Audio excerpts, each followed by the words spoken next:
Good morning, good afternoon, and good evening to everyone joining us today for the discussions by the South Sudanese Intellectuals Women Forum. Our topic today is the role of South Sudanese women diaspora in the sustainable peace and development of South Sudan. My name is Dora Poni Loro. I'm a social worker based in Bergen, Norway, and I'm honored to be moderating today's discussion, given the fact that I'm also a South Sudanese in the diaspora. Joined with me is a panel of phenomenal women from different walks of life and from different parts of the diaspora. They're going to share with us their insights into this topic and the perspectives of how it is to be a South Sudanese woman in the diaspora and how they contribute to the sustainable peace and development of South Sudan. So I'll go on and present them to you. The first one out is Honorable Jehan Deng. Jehan Deng is a biochemistry graduate from Nagpur University of India, and she holds a master's degree in organizational leadership and business from Regent University in the US. Jehan is a faith-anchored mentor, a motivational speaker, and public relations consultant. She is a former policymaker and former diplomat. Jehan strives to inspire and empower individuals and groups to learn, to develop a focused vision, especially women and youth. You're welcome, Honorable Jehan. The next one out is Ms. Gune Lukuduworo. Gune holds a bachelor's degree in human resources and labor relations from at Diaspora University in Edmonton, Canada. She also has a diploma in insurance and risk management. Gune works as a financial services advisor at Experial Financial Group and is passionate about providing families with expert advice and superior solution to their financial needs. Gune's knowledge and experiences enables her to ensure that her clients have the right choice of insurance and investment options to choose from. Besides being a financial advisor, Gune and her family run a home-based business where they design South Sudanese t-shirts, work clothes with South Sudanese flag and arts and other crafts. You're welcome, Gune. Thank you. We have with us also Ria Tingwa, also known as Ria Peter. Ria holds a bachelor's degree in business administration, and she works as a judicial clerk. Ria is a very passionate advocate for community issues. She's committed to offering her time and services to the community, knowing that accessing resources is very hard for some members of the South Sudanese community. You're welcome, Ria. Thank you. The last person out is Nibol Dengyor. Nibol is a teacher by profession, a philanthropist, motivational speaker, and the author of My Beautiful Colors, The Refugee Story, a very beautiful book. I advise all of you to get one. As a teacher, Nibol considers herself blessed with an opportunity to work with children. She is a board member of the Health Kind Foundation, which seeks to support the well-being of women in South Sudan. Nibol's focus is on ending poverty and reaching out to the poorest women and girls in South Sudan to help them out of poverty. She likes to travel, hike, camp, exercise to stay in shape, to read, and to write. It's nice to have you with Nibol. Yes. So being in diaspora is both challenging and it offers us so much opportunities.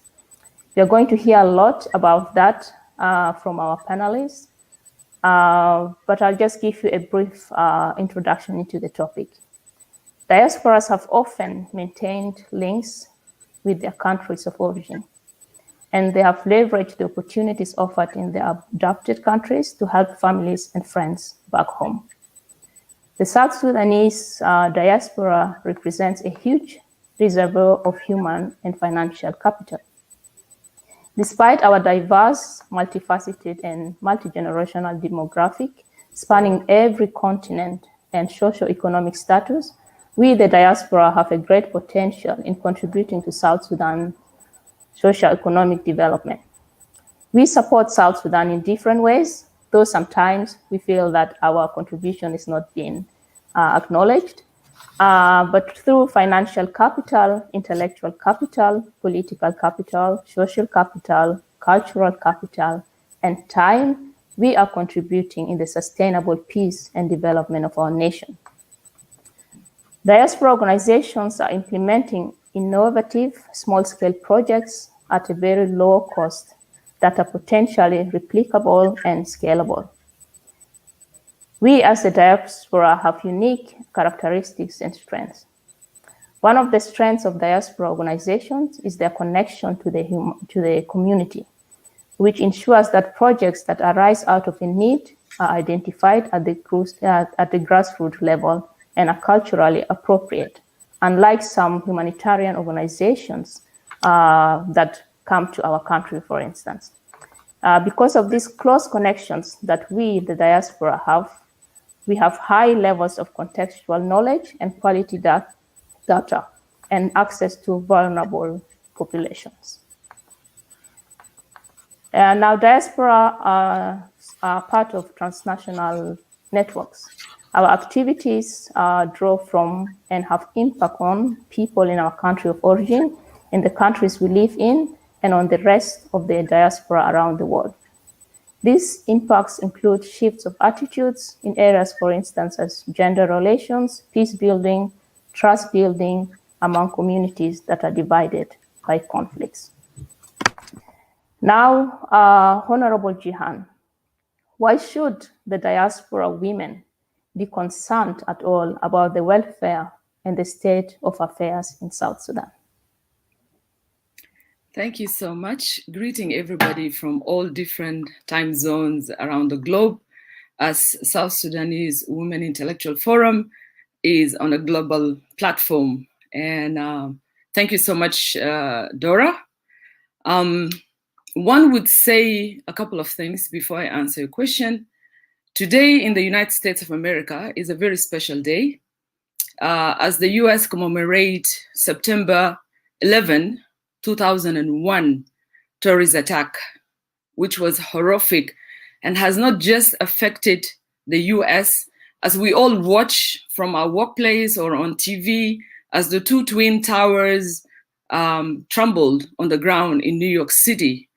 That was just a moment that nobody could forget, whether you've seen it live or you've seen it on TV. And we pay tribute to that. We joined the nation, some of us living in that one, because it has affected the whole globe. Following the news around the globe, it has affected our lives wherever we are. And when there is an attack on one, it's almost like an attack on all, because the globe has become one village. According to where we are right now with social media, we are now talking from different platforms, and we are like in the same room. And so the globe is one village. When it comes to diaspora, I would like to draw your attention to a couple of terminologies, because I also use the word diaspora a lot. But then I thought over it and I searched, and I don't think I'll use it again. And I'll tell you why. Because diaspora originated when the children of Israel actually were dispersed in AD 70. Dispersed, that means scattered. And it has a lot of negative reflections on it, on its meaning and the content of it. بالعربي diaspora shatat. So when you say أنا شتات, أنا من مجموعة الشتات أو أنا مشتت, that's something to think about. Why? Because I believe in the word of God, and in Proverbs 23:7 says, as the man think, so is he. So then it comes back to me and you, because we know a nation is built out of you and me. A nation is nothing else but communities and groups of people that are living in a well-defined geographical structure, boundaries, with laws and regulations. We call them constitutions. And so we connect together within that dimension, and we know that we are a nation, we are a state. South Sudan became a nation in 2011, and we were all celebrating. We all participated one way or the other. But now, before 2011, we had 2 decades of civil conflict. And these 2 decades of civil conflict has participated in dispersing us or scattering us around the globe in the region. So there are also different levels and groups of people. We have the internally displaced people, which means a person that has been displaced from his home. And also we have a refugee that is also a dispersed group of people that have had to cross borders to other countries or other states. And they were forced out by inconveniences of insecurity, conflict, hunger. And then there is this group that's called expatriates. Expatriates are those who went out of their country, out of their own will. They were not forced. Otherwise, in other words, they were looking for green pasture. People went out looking for jobs that have better income. Education also is a force that one will initiate to go out in pursuance of education. And so those, and again, not just knowledge and education and resources, they become expatriates because of the experiences they have and they can bring back in. And so diaspora now encompasses all of that. Diaspora are the refugee in the region, diaspora are expatriates, diaspora are those who are in different places willingly and unwillingly. And Dr. John Garang has a very interesting saying that I would like to reflect to why women should have concern about giving back to the nation of South Sudan. Is as simple as this. He mentioned in his statement, and I quote, "If you get knowledge, you can't keep your knowledge away from your people seeking help. They are our people." Let me repeat. If you get knowledge, you can't keep your knowledge away from your people seeking help. They are our people. And so after I have explained the different types of groups that are within the diaspora, then we all have some level of knowledge that as women, and we have great experiences that we can share back home, because that's the origin. And there is always a connection to origin, where you've come from. There's always that desire and yearning to go back to where you belong. Even if you don't go back physically, there's always a connection to be able to reach out to relatives. Like the amazing part of this connection, we have a group called the Lost Boys and Girls that were encountering, they were in the middle of the Civil War. They were in the middle of the 2 decades, right before the CPA, right before the Comprehensive Peace Agreement. And they were extracted. They were removed intentionally and sent out to acquire education and protect them from being, exposed to direct conflict as the nation was looking for independence. Those groups of people, they were young age. It's from 7, 8, 9, 10. Some of them, if not most of them, lost their parents and relatives and have no connection. And these are the people that are supposed to just amalgamate and adapt to where they have been taken around the globe. But nevertheless, you've seen that they always go back. Some of them actually did write books, they did researches and trace their genealogy. They went back to where they came from.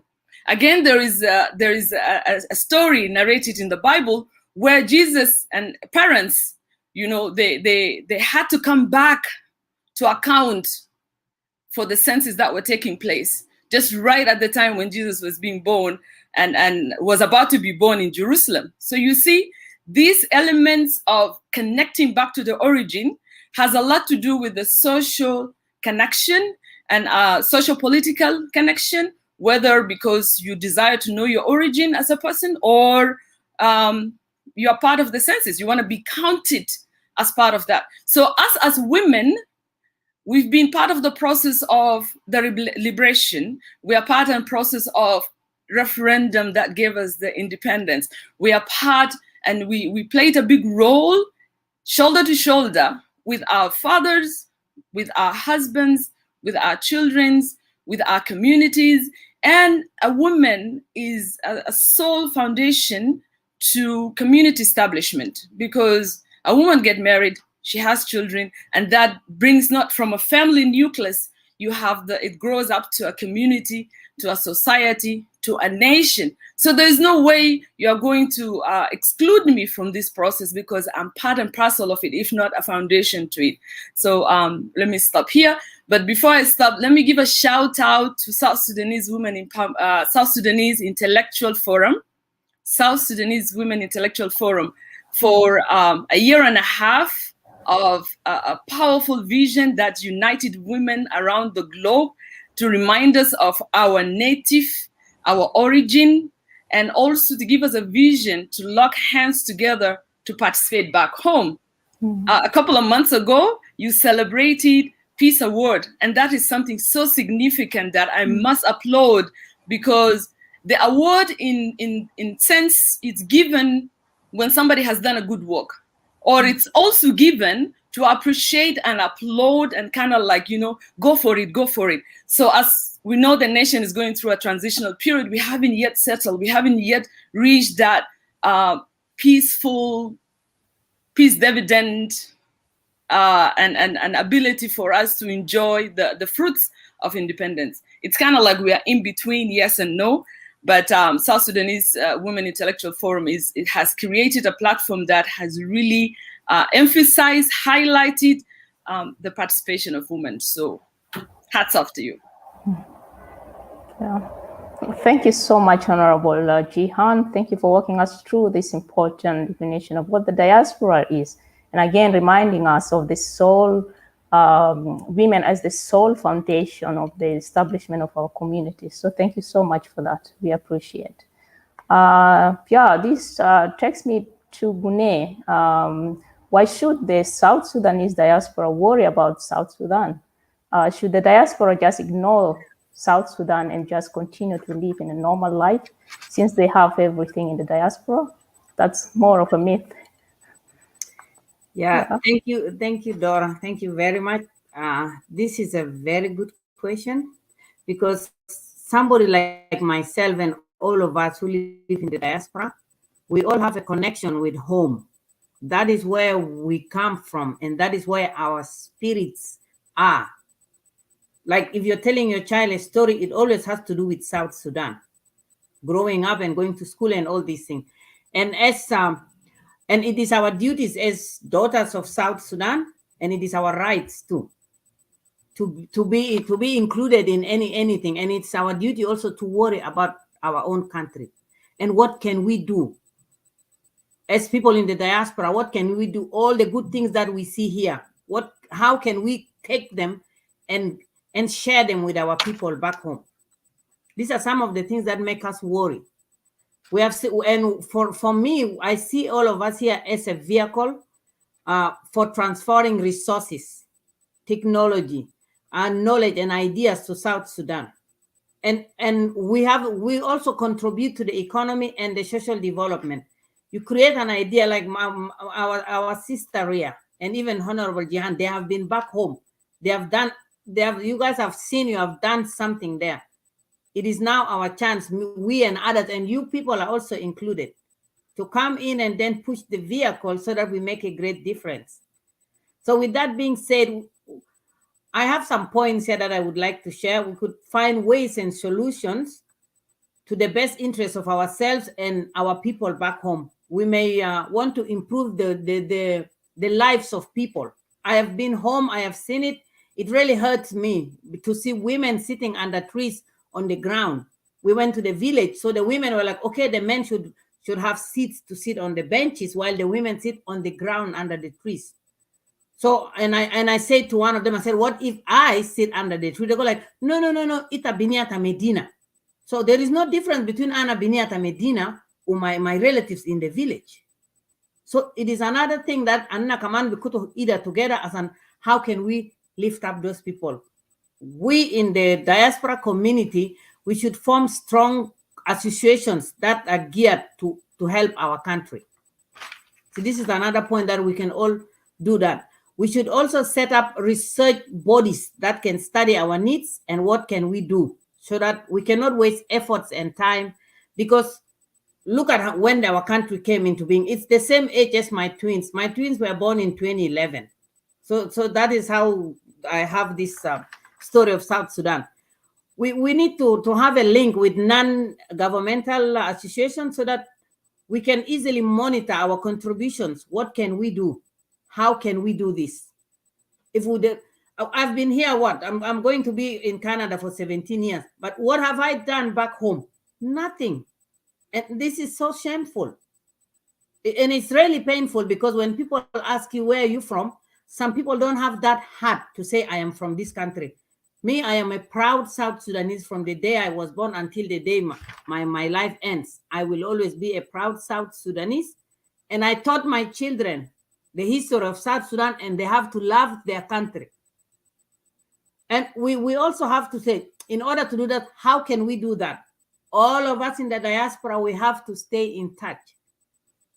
Like South Sudanese Women Intellectual Group, thank you very much. It is a way of how we got connected. And then, you know, when women know something, they are not quiet. Women always share.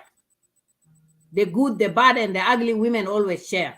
So it is a way of us coming together and taking the problems of South Sudan. It includes all of us, because in order to sustain peace, everybody has to be included. The way South Sudan came into to gain its independence, everybody voted. Those in the diaspora, even those at home, unless you are like some of us who are traveling in between, you don't have the right to vote at that moment. So we should also take into consideration what can we do to create jobs for our women, especially because if we see at the in any place economically, women live in poverty, and most women are not educated compared to men. So beyond all that, what are our roles? We can be as senders, or we can be as like I mentioned, vehicle of change for our own communities. But we have to do that together as the whole South Sudanese women in the diaspora. If we click onto, I'm from here, I am from there, like what is happening, then we are not helping anybody. And like we have what? Children. The biggest thing is we have to include our youths. And we have to link them up with peace, with the peace bodies. Let them know about South Sudan. Let them know about what is happening. Let there be peace cultures or workshops where our youth in the diaspora can participate and can know what is happening and can have love for their country. I can give you an example. Last time I used the same example for my son before he finished high school, my oldest one. They gave them to talk about their countries of origin. A boy from Nuer said, everybody in Sudan speak Nuer. The other boy from Dinka said, everybody speak Dinka. And my son came, Mama, you have to help me out. So I have this African map and then the Sudanese map. And we sat down, we did a research. I said, well, you start with the 64 tribes. And then don't forget to break down how Sudan, being the largest country in Africa, was divided in two. Now we are from South Sudan. So we went down the tribes. So the teacher actually did the same research. And then she said to my son, can you help the other two boys? Because they did not do the research well. They only did the tribes. And who helped them? It was their moms. So they had to make me call the moms and had to let the boys also use my son's research paper. You see? So it is good as women, we always have to be the ones to lead the way. Because women are educators for children and anything in life. Even in a family, who takes care of everybody? It's always the woman. So without the women, there is nothing. And as South Sudanese women in the diaspora, it is, yes, our duty and it is our role to worry about South Sudan, because we do need change. And if we are going to go to South Sudan, we take our children there. what do we want them to see? We want them to see the best things they see here. Thank you very much, Dora. I'll stop there. Yeah. Thank you so much, Guna. You have stated clearly that it is our duty and our role, and we are the vehicle to bring that change to our country. So thank you so much. I'll move on to Ria Peter. What are some of the issues you have been hearing about South Sudan that is discouraging some of the diaspora women from wanting to participate in the affairs of South Sudan? Thank you. Hello, hopefully you can hear me. I'm having trouble with my connection. Yeah, we Thank hear you you. well. Okay, thank you, Dora. Thank you, colleagues on the panel. It's an honor to be with every one of you.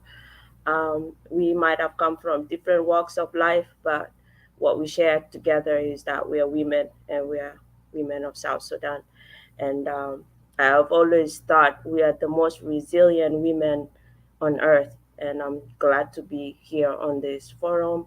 It's a beautiful forum. I'm sure we are heading the right way. And there are bigger things that will come our way if we continue holding discussions. Question that you asked me, which is what is discouraging women in diaspora about their beloved home of origin?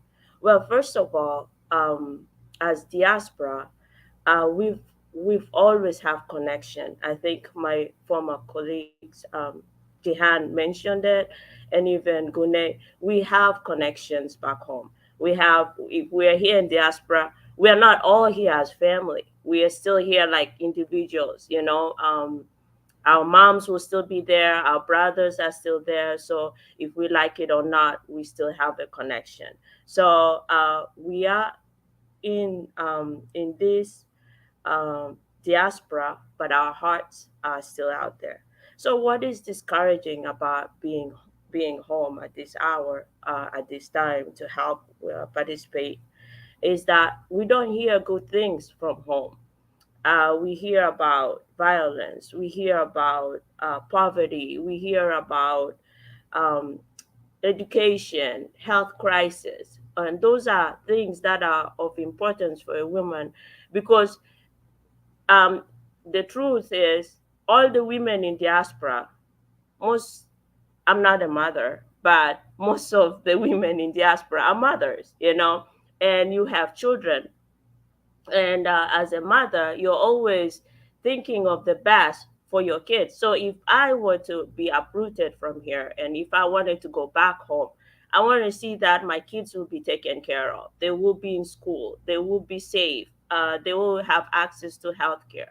But if those things are not there, that's not really going to encourage me to go back home.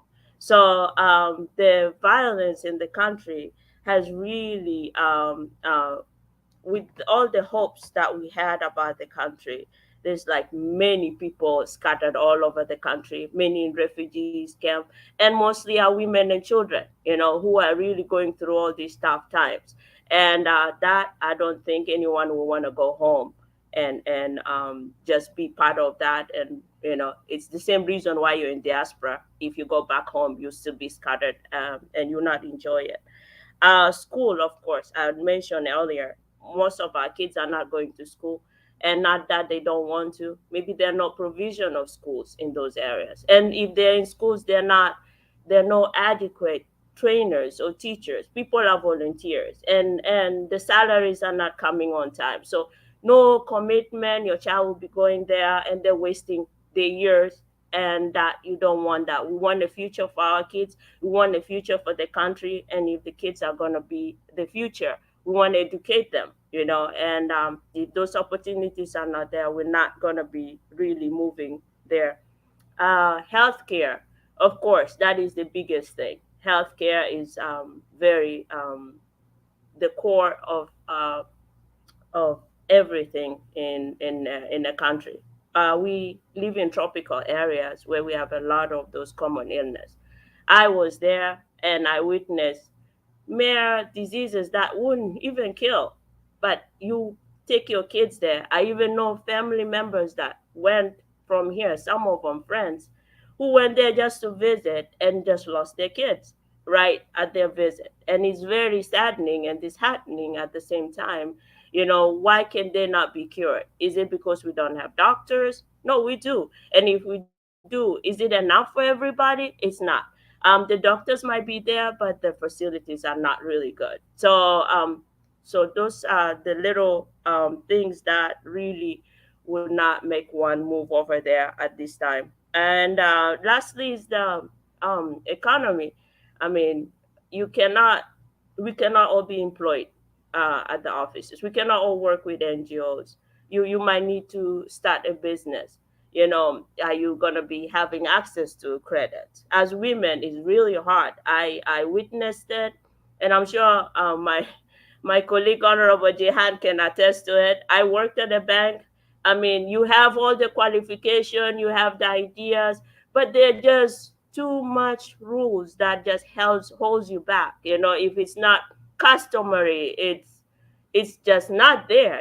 There's just no representative that will actually push your ideas through. You can have everything, but you still can't get access to that. So some of us are here business minded people. We want to go there and establish something. And you have to have access to credit, you have to have the knowledge of know-how, and if that is not going to be there, I don't think we will be moving. So apart from all that, harassments, poverty, diseases, and all that, if we don't have the right institutions and we're not following through with the institutions, I don't think any woman here, and like I said, most of the diaspora people are mothers, and they would not want to be relocating anytime soon. So that will be a summary of what I have there. Wow. Thank you so much. Those are many factors actually, that are really keeping people in the diaspora not, though it's not that they don't want to go home and contribute, but the things that the challenges that makes it tough for them to move, especially with families. And we see that people kind of divide. It's either the husband travels and stays there, and then the woman stays with the children, and people get really kind of, the family gets splitted in this way. But we really continue to hope that things will get better, and we still, as diaspora, will be able to contribute in our different ways. So thank you for your input, Ria. You're welcome. Yes, now I'll get to Nipol. Women are the backbone of every society, and our panelists have elaborated on that. Do you think that the South Sudanese women in the diaspora and those in South Sudan have the key for bringing lasting peace and development to South Sudan? What roles should the women play then? Thank you. Thank you so much, everyone, for having me here today. First of all, I'm so thankful that this platform exists for women in both South Sudan and abroad. I think as women in the diaspora and in South Sudan, we need to reach out to each other, and we need to work together to bring peace and development to the nation of South Sudan. Women can have so many different roles in South Sudan. You could work in a leadership role. You could help the government move forward and come up with ideas for education and peace in the country.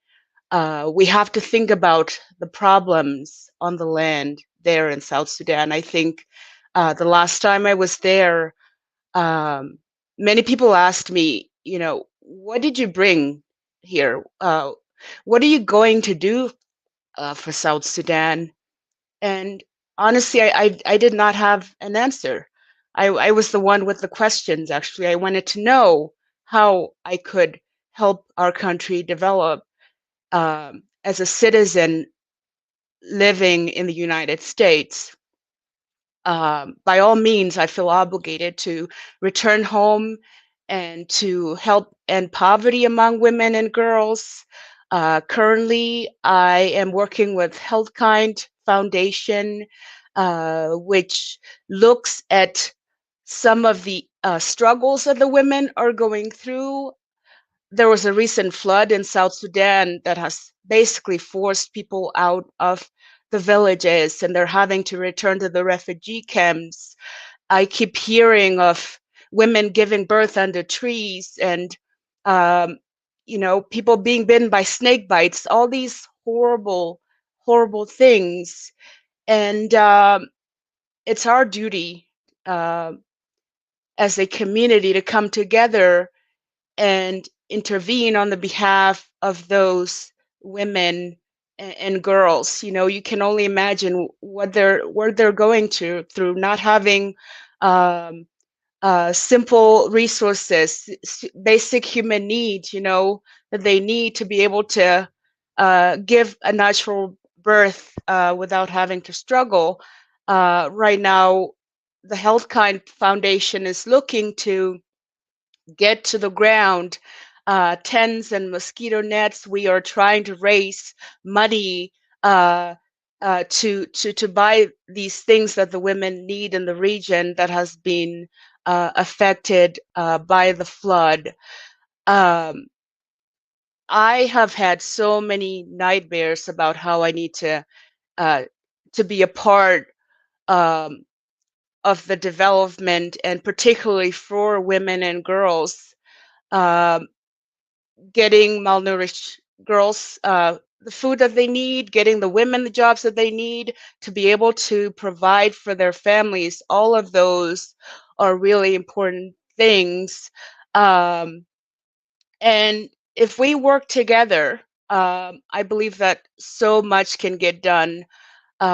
So anybody over there in South Sudan can reach out to me, and we can all figure out what we can do together from abroad. So that is my input in terms of what we can do as women, both in South Sudan and abroad. So that's all I have to say there. Thank you so much, Nibor. It's really important that we reach out to each other, support each other, and collectively we'll be able to make a change. I just want to read a comment from our audience. Rosaline Oneka, she says that many South Sudanese women have contributed a lot to peace that we have achieved in our country. Women have participated in the CPA, and many spoke in many platforms in diaspora, educating their host countries before the independence. But their efforts have not been recognized after independence. Women can do more if opportunities are given to them during this post-independence time. And that's really true. Thank you, Oneka, from there. Yes. I'll move on to you, Honorable Jihan. Could you kindly share with us your experience having worked in South Sudan before returning back to the diaspora? How are your experiences? Do you feel that you were welcomed home, and did your people or the people of South Sudan accepted you and worked with you? What challenges did you encounter there? Thank you. Thank you. Did my people welcome me? I'll start from the end up. Yes. Our people are so humble, generous, hospitable, and I just love the fact that I'm a South Sudanese, even though I live in diaspora, right? And so that has been an amazing phase in my life. You see, I grew up in the northern part, in the old Sudan, when Sudan was one. And so periodically we will visit the south. My dad made it a point to take us during summer holidays to go to the town of Juba, Malakal, and even the village in Bor and Kongor. And so I always had that attachment to it. And so when I had the opportunity, the first opportunity was 2006, actually, when I participated in a pilot program that was sponsored by USAID called Diaspora Skills Transfer. And that was a follow-up to the vision of Dr. John Garang, like I mentioned earlier, that he sent the young ones that were termed for certain reasons, I think technological, reasons why they were called lost boys and lost girls. But there was a follow-up phase which called diaspora skills transfer. And I was fortunate to be among 10. At that time, 2006 was right after the signing of the comprehensive peace agreement in 2005. People who supported us and worked with us from the international community, Alan Reed, Mark, and others that work within the US aid, followed up closely. And through the negotiation, there have been so many protocol and so many negotiation, and we did it with the help of many organizations and countries. And so 2006, when I was asked to go, I had that opportunity. 10 of us were dispersed into 10 states. And so I fell for Jonglei, and I went, and it was amazing because it was like, first time I'm going to the counties, the villages, and the payams and meet with the people. It was stunning for me to see how people live. And so moving from an urban, well-developed to the villages, to the rural area, and you see people living, and this is where you appreciate the fact that you have access to so much that we take for granted, and to go and see our people in the villages and the welcome that they give, phenomenal. That welcome was amazing, and the women were so organized that time, and they had groups and associations. And I wish I had an ability to bring in some of the pictures that I found, sitting under the tree, or sitting right in some conference rooms when in the city, or outside just in the open and discussing. And I was appalled listening to them. They had great ideas. They were not, as we think of, illiterate people who had no access to school, but they had God-given ideas. They only needed resources. That experiences had empowered me when I came back and participated in the establishment of the mission for the Republic, for the government of Southern Sudan, because from 2006 to 2011, we were a regional government within the country Sudan. And until we gained our independence, we had an ability to establish diplomatic missions. And so I was part of that team. So we came back and established that in Washington, D.C. And 2011 was significant because we participated. I was among the people who actually managed one of the centers in Washington, D.C. for the vote of the referendum, right? And so then I had an opportunity now again to go back when I was called to go and serve in Jonglei State. We still had 10 states at that time. And I was working within the Ministry of Health and Environment. So the first experience I had in 2006 kind of like empowered me, because I went there for just 1 month, and it was very, very, very adventurous. Riding a canoe. Here, canoe is an adventurous thing. There is a means of transport which was so scary. Sitting in a piece of wood from a tree trunk and crossing a river. Like, I closed my eyes and I prayed until I crossed the river, or going on a bicycle from one region to the other, or walking, footing in the heat of the sun, or so on and so forth. But then when I went back 2012, was significant because I left Washington, D.C. After having experience of being a diplomat for 6 years.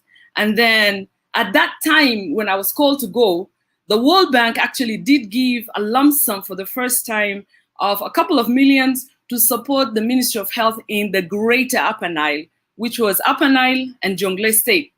And I was just called to go and serve in Ministry of Health in Jonglei State. So you could see how static and excited I was when I'm like, okay, I'm going back from diaspora home with a lot of money. So I could do amazing things. And so it wasn't as that, because when I went, I had to now sit in the seat of a policymaker.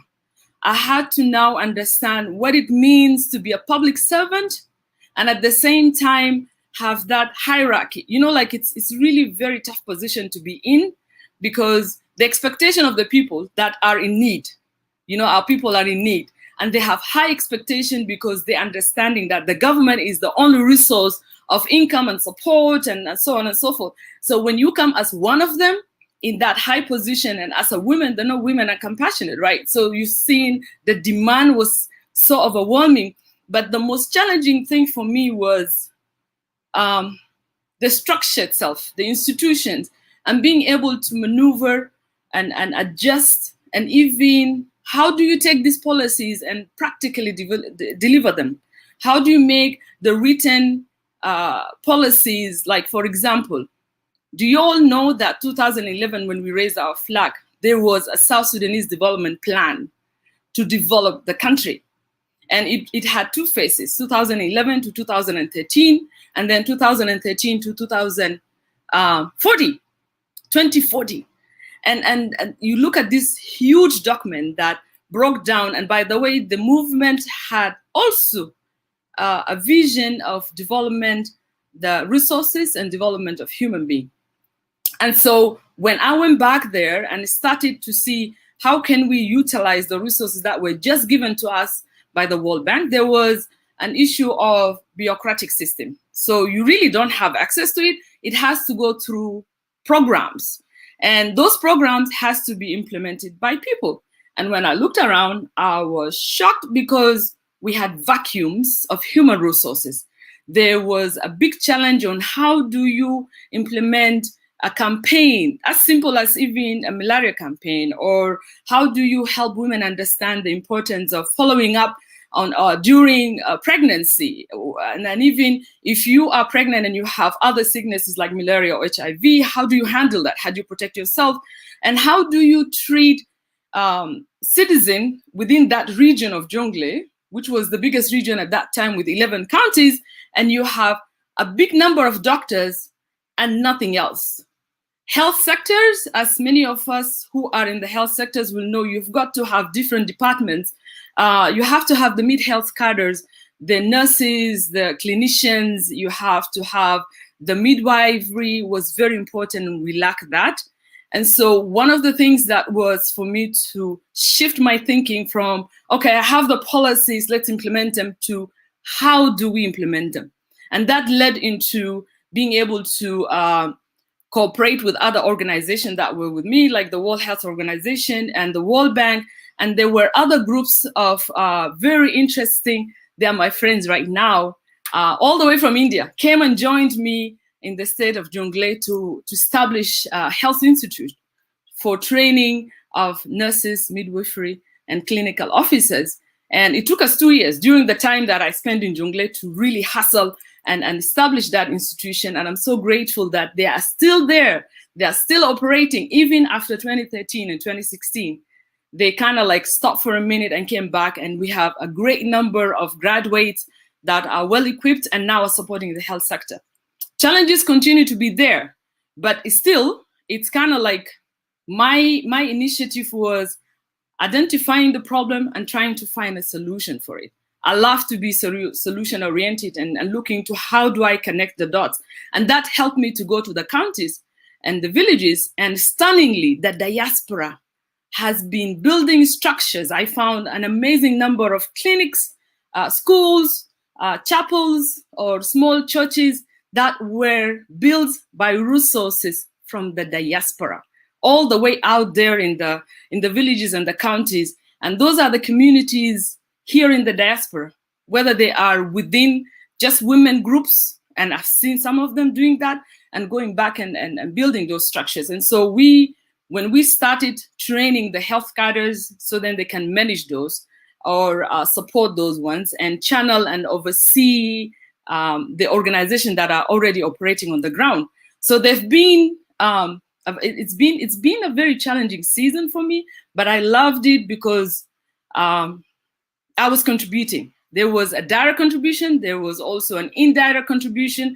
And I will always remember those seasons. Thank you so much. Well, thank you so much. I like it when you said you went home, you were really warmly welcome, because we are hospitable and we are known for our hospitality, and you felt empowered, and then you have the power in your hands, how you navigated the power, maneuvered the power, and worked to be able to build the country and empower the people there. So thank you so much. And that gets me to the question of the economy. And we have Gune here, who is a financial advisor. So most women in South Sudan do not have, that's a myth, proper financial advisors available to support them. How can your expertise be used in helping our women to make the right financial decisions for themselves and their families? Okay, Dora, thank you. Thank you very much. As a financial advisor, we actually help individuals with their financial needs and financial goals. We encourage them to save money for retirement. We encourage them to save money for their children's education and how to reduce or eliminate debts, you know. But in the case of South Sudanese, in South Sudan itself, before I could even put some points, I got emails when I started doing the videos that I shared about insurance and all this. I had a few of friends and even family who wrote to me that, why don't you come to South Sudan and teach us about financial literacy? Because financial literacy is a big thing. If you don't know about your finances, how can you even know the importance of saving? How can you know that retirement is important? How can you know that saving for your children's education is big? My last time I was home was 2013. I even called. I said, okay, do you guys, what do the banks do? Because here, this is what the banks don't do. They don't educate communities like what we do here. Me, myself, as someone from the South Sudanese community, we always encourage South Sudanese to come forward. But if you don't know something, people always feel reluctant. And financial literacy for women, it helps them gain the knowledge and the right decision when it comes to talk about their finances. And it's a big progress when women know about finance, and it helps build their economy over the years. Because if we compare from our grandmother times to women now, women are working harder. Women are trying, they are hustling here and there to make money, to make life better for their children. Yet we have the cases of there are no salaries. Salaries come late. Sometimes now you start thinking, how are the women managing with children? You see? They do businesses. Finu swan bamulu legema tamia bamul shunu kula san bijib shunu gurusha san mon be akilu iyal tomon. The challenges that women face. Lakin yet they don't know, they don't have that enough knowledge about financial literacy. These are not taught in schools. Even the Ministry of Finance, it will not even teach people. Yet we need to come back, as most of us in the diaspora, go back and create financial institution, or at least create initiatives that will bring women together. I learned that there are organizations that are available within South Sudan. They should implement. I am willing to go back and help, because I got a lot of more than 10 emails, and I kept looking at the emails. I'm like, okay, now what will I do? Last time I went back, my children were small. And then I was like, okay, because knowledge is power. You don't have to keep it for yourself. You have to share it with others. That is how you make a difference. So I kept thinking, I was okay, what can I do? I am willing to go back, but with financial services, it's not going to be me by myself. I would encourage more women who are interested in helping women in South Sudan to join me. And then we go together, educate more people, and lift our country and lift our economy up. Yet there is one thing. In our mortality rate, women live longer than men. So it is high time women learn about their finances. Because back then, women always say, kalam ta gurush dana ma barkere wadile ragil de kere idu. Amal kira kira. But women are good with numbers. Ana Waledana and I was very good with numbers and even with reading. So there's no difference between Mara de Wale Mara de. No. Women are all the same. But there's something you know that I don't know, and there's something I know that you don't know. But if we come together, then we lift one another up. That is the beauty of being a woman. You see? And it's really important, because I pity our women. How long are we going to be like that? If we don't give our hands, if we don't help our people, who will be there? We need to be the ambassadors, like I mentioned, going back and doing it. But it is a challenge, like I heard from Honorable Jihan and even Sister Ria. It is a challenge, but how long is this going to be there? How long? We need to empower our women. Our lives have to go on. If we compare from 2005 up to now, I'm sure if I go back, my children always ask me, because I love traveling with them, and they have a lot of questions. They ask, Malu hosh de waga, Malu nas de ma bin hosh de, Malu jena degi dugu, Malu ragi legi dugu mara to fisika. All these questions they will be asking us all the time. Because here, they don't see these things happening. Then why is it happening back home? We have a big gap of teaching or educating people in different channels. Financing is big because if you don't have money, ita bigeni kef.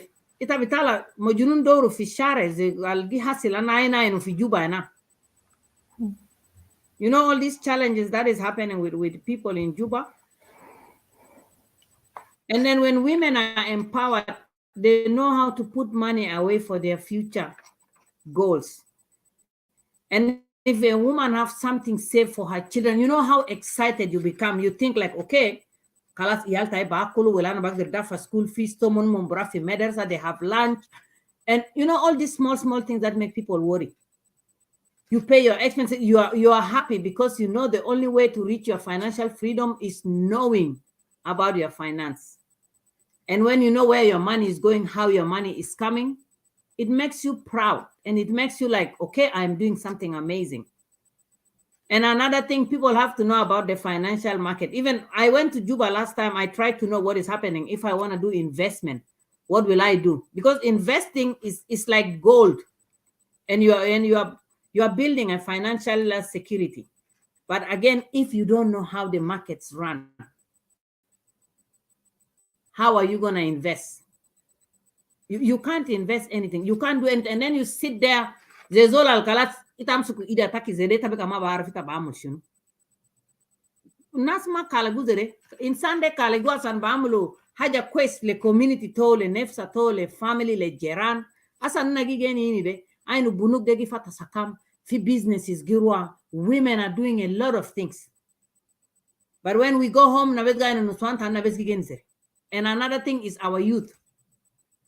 Our women don't know. That is why our youth are suffering. Like in Asadehina, if we teach our women financial literacy, then the moms will also teach their children.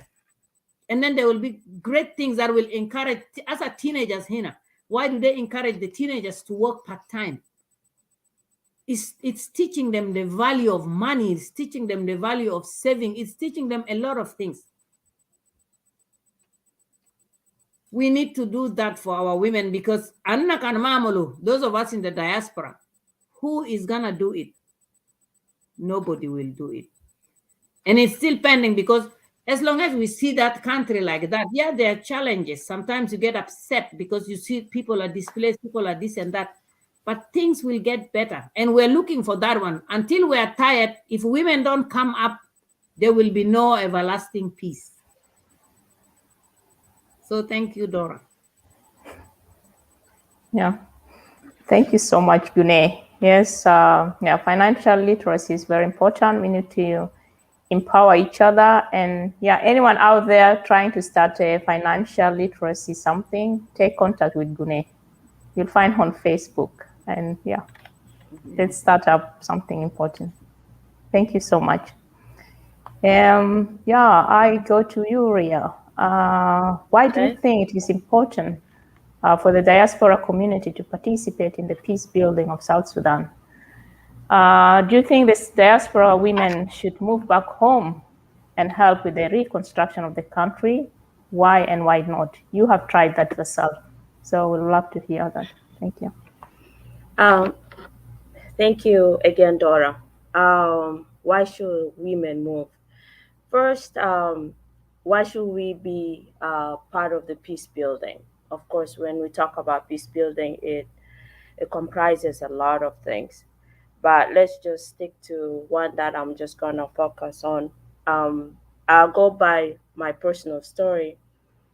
When I was in college here back in a couple of years, maybe over a decade, we used to do a lot of activism. I will come, participate, the embassy of Sudan used to be the hangout place. I take time from my school who come and demonstrate. There were American friends, there were Jewish communities, and some senators from the U.S. Congress.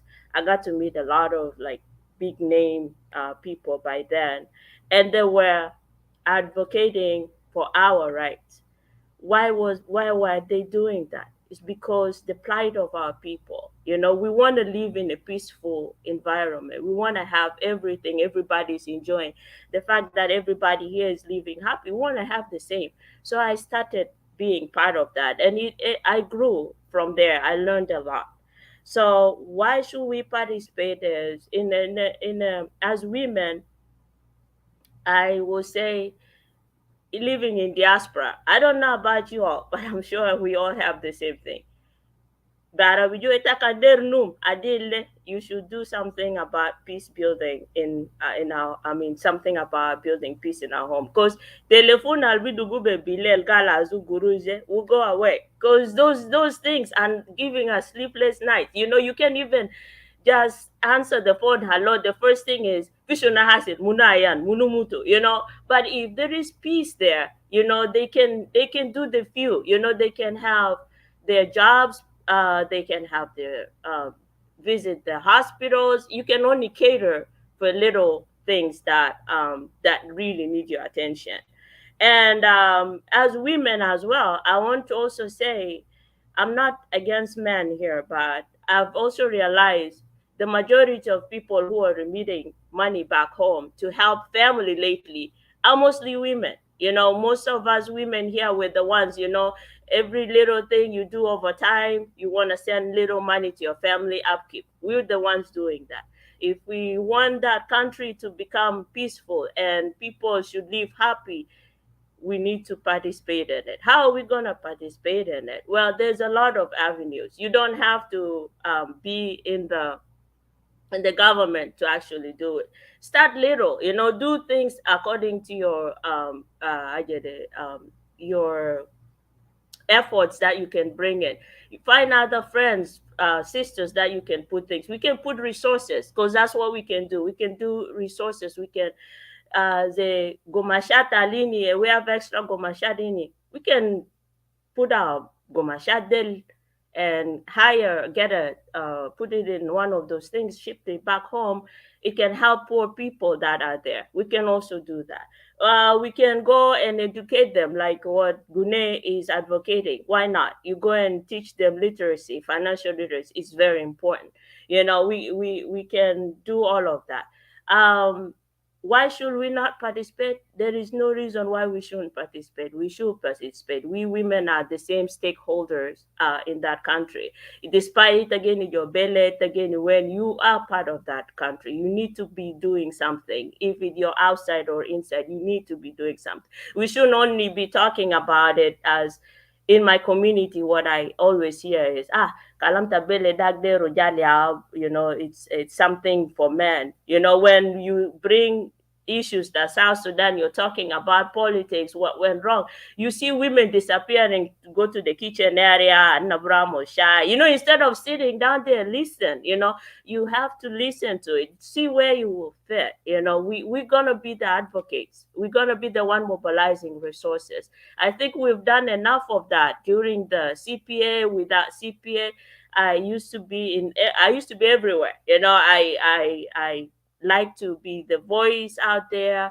And I would love to see that continue because until we start seeing something coming through, we don't need to stop. We haven't seen anything yet. I think we're just starting. Let's keep on running around and see, give ourselves another 10, 20 years, see if that will actually do it some change. You know, be the voice of the voiceless, you know, keep up. So I will say there is no why we should not participate. We should participate fully in every aspect that we should get, any avenues that we can get. So that's the little I can contribute. Thank you. Oh, thank you so much, Ria. Absolutely agree with you. There's no reason why we shouldn't participate, we shouldn't contribute and advocate for ourselves and for our country and fellow men. So thank you for your input. And that takes me to the area of education, where Nibol has the experience as a teacher. There's this belief that the South Sudanese children in the diaspora have no future, that they're not getting educated, they're dropping out of school, and that the South Sudan should not count on them coming back home as leaders of tomorrow. Do you agree with this statement? Why and why not? And please tell us exactly your experience being a teacher, especially in the US, and should we count on the children that are in the diaspora, and what can be done to encourage them to take their education more seriously if they're not doing that? There's many questions and really at the same time, but just give us your insight into this. Thank you. Thank you so much, Dora, for that question, which I believe is actually subjective. When we moved here to the States or Australia or wherever we were taken to be scattered all over the planet, I'm pretty sure that at some point during the vetting process that we were asked why. Every single one of us, we were asked why we were going to the United States. Why are you trying to come to Australia? Why are you trying to go to England? What is your purpose for wanting to come to our country? What can you, as a refugee from South Sudan, what can you bring to our country? And why are you here? And at the time when my family relocated to the States, my father was the only one who could speak English at the time. And his answer to that question was, I want my children to go to America and I want them to be educated. As simple as that. And so as a people in the diaspora, we have to think about why we're here. And I feel privileged. We should all feel privileged to be in the West because there are so many opportunities for growth here. You can be so many different things. There's a variety of fields that you can be a part of career-wise. And but at the same time, we are kind of like South Sudan in a way because being in another country is a new thing to us.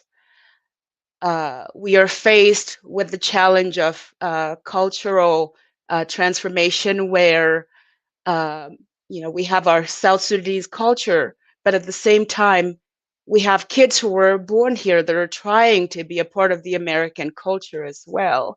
And so we have to look at that, and we need to meet the children where they are, because you can teach the Sudanese culture, but at the same time, they're also going to want to adopt the American culture. There are good things and bad things about America, okay, that they're going to adopt. And let's not point fingers at people in Australia or America. How is it that in Juba, there aren't some of the same opinions about Sudanese there? I can see a Sudanese living in the West adopting the Western culture naturally, but a Sudanese living in Africa trying to adopt the Western culture might be getting the wrong idea. So we can't only just look at people here. We also have to look at people living in Kenya and in South Sudan. There's this idea that the American culture is the best culture, but that is not true. I feel our culture from various tribes, our cultures from various tribes are great cultures. Don't get me wrong, culture will change. It isn't set in stone because human beings develop. We learn different languages, we learn different ways of life. But what we should try to do is encourage our children to value where we come from. First and foremost, we need to value where we came from and take advantages of the opportunities given to us in the Western world. And that is my main input there. And another input that I would have to add is that we have to teach our kids to think for themselves, because there's this narrative and this idea that education is for the Caucasian race, but that is not true. I feel our people are very intelligent people, and we have to include people from the village as well, because they too are intelligent people. I'm very saddened that the wars and climate change have affected the village area, because now there's nowhere to learn if there is war, and if there are floods everywhere. People have nowhere to live, and so we have to think about how we can provide for our people back home. And I believe it'll start with us, parents of children who were raised here, collectively working together to make sure that our children know where they come from. Because again, going back to the reason why we're here, I believe we can give so much, not just to our country and our country of South Sudan, but to our adopted countries in the diaspora. That's all I have to say. Thank you. Thank you so much, Nibol, for your input. Really important knowing the reason why we are where we are. And again, in the course of this cultural transformation, it's very important, especially for the young people, to get the help to know where they come from and to be able to adapt also to the culture, to the shifts, because it's a cultural shock also coming to a new country, adapting to the cultures. And as per young people, they can either be lost in the new culture they come in, or they'll be able to adapt both cultures and be actually an advantage instead of looking at just a disadvantage. So we as parents have a responsibility on that. So thank you so much for your input.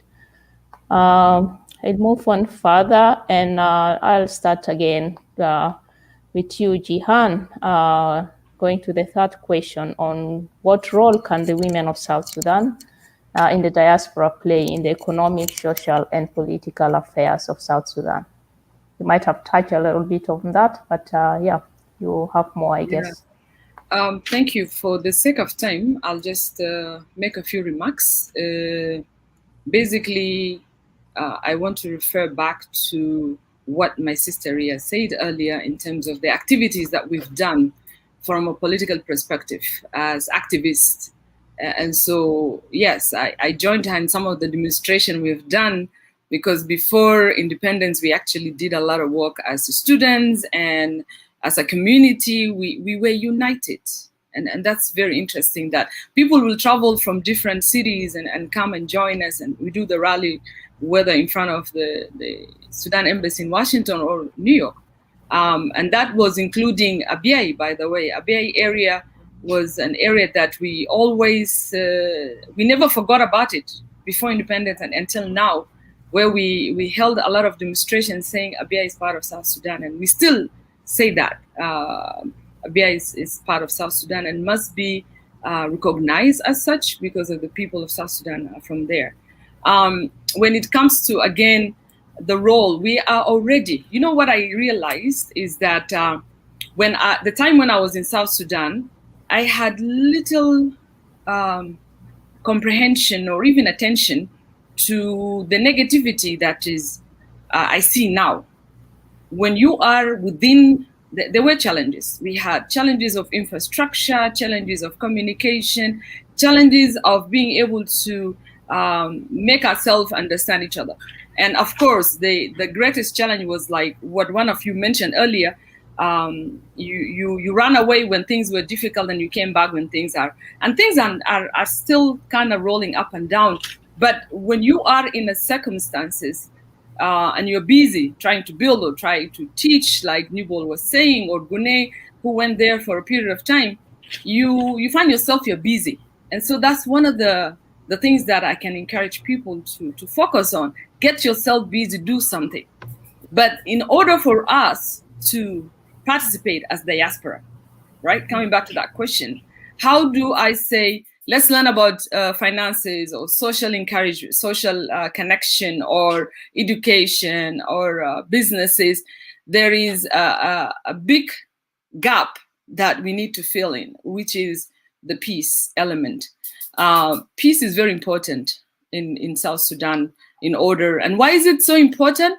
It's not just because we need to silence the gun and the just reckless death of human being and value human life.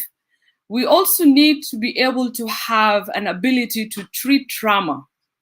You know, 2 decades from Anyanya 1 in the 50s, Anyanya 2 in the 60s, we had only 10 years, 72 to 1983, where we had just a temporary time of peace and try to build things. And then again from 1983 to 2005 has been conflict. Generations were born in conflict, grew in conflict. And now when you talk to a person, you have a dispute, tawali bunia, you know, or shetima, or things like that, because there is a high level of trauma. Personally, I did not know I was exposed to trauma until I had to come back here, because the conflict of 2013 and 2016 happened right in the midst. I was there. In fact, 2013, I had to, like anybody else, run into the UN, believe it or not. But then, and we were evacuated, and it was like trauma. It was like when I was watching September 11 on TV and this thing falling down. It's like one of those horror movies. But now I was in the midst of it in Bor, and then again in Juba. And those things, trauma is nothing but a wound of the soul. When you're exposed to a shocking environment or a situation that almost takes your life out, your whole system cooperates to defend you. And that has a lot of biological impact that myself, I start having crazy backache that I can't stand for 2 minutes without sweating in the cold weather of snow time, or knee problems. And I was like, what? You know, I haven't aged as yet to have back and knee. But then when I came back and I started treating this physical impact, I learned something called trauma is a real deal. And it affects each and every one from near or from far. And I remember 2013, just before the conflict, there was a lot of good stuff that were happening because we all went back in 2011, 2012, 2013.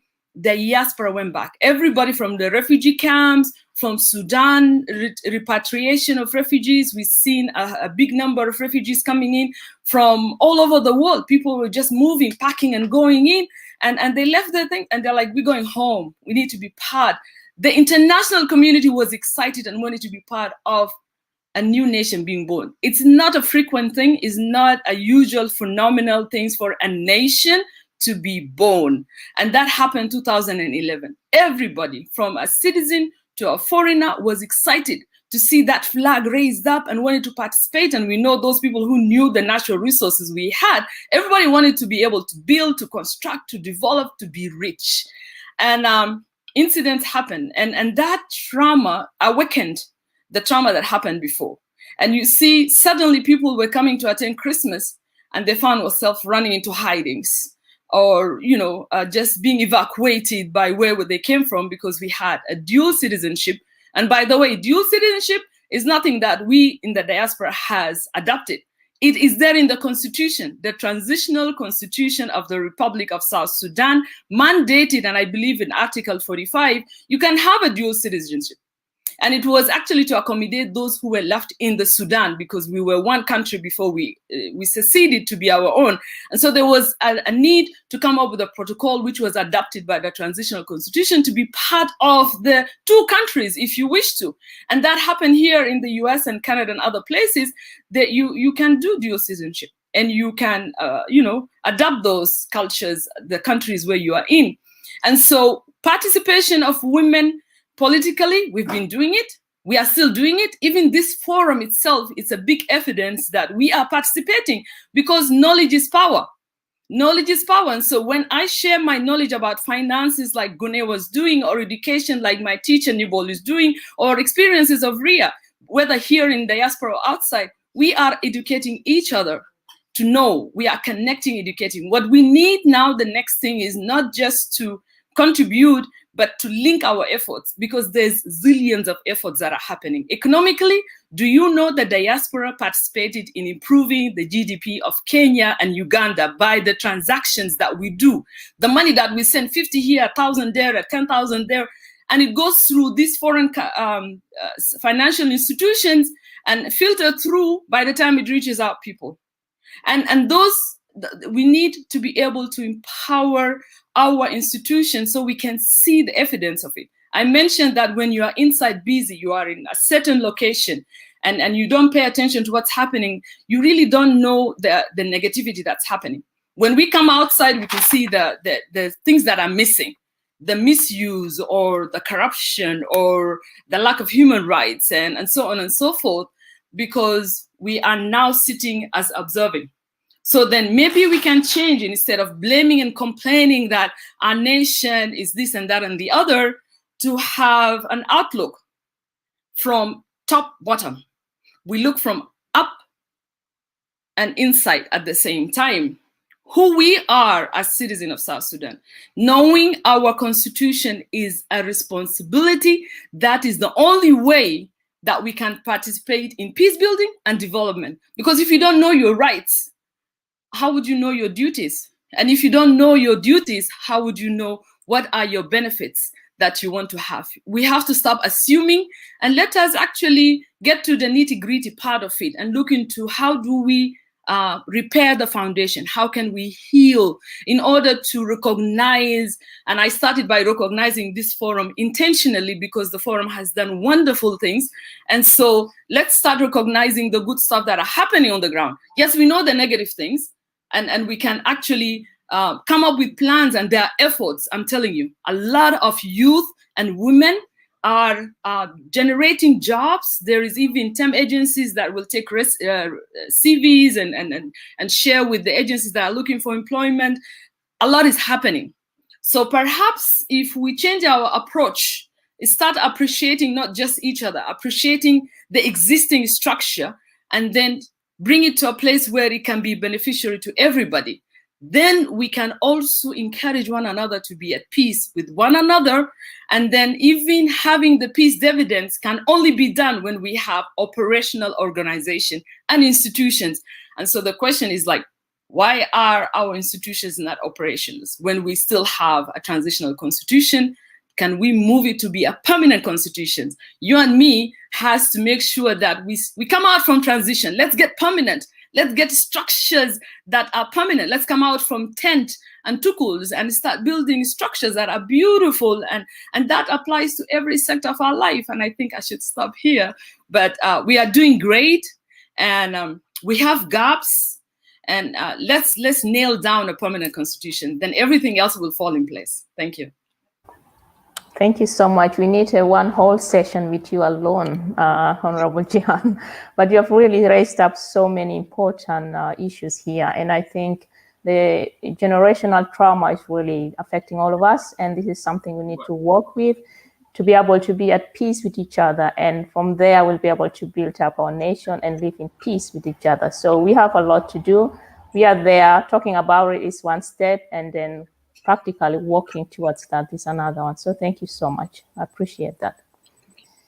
Gune, it gets back to you again. Your experiences living in the diaspora in regards to education.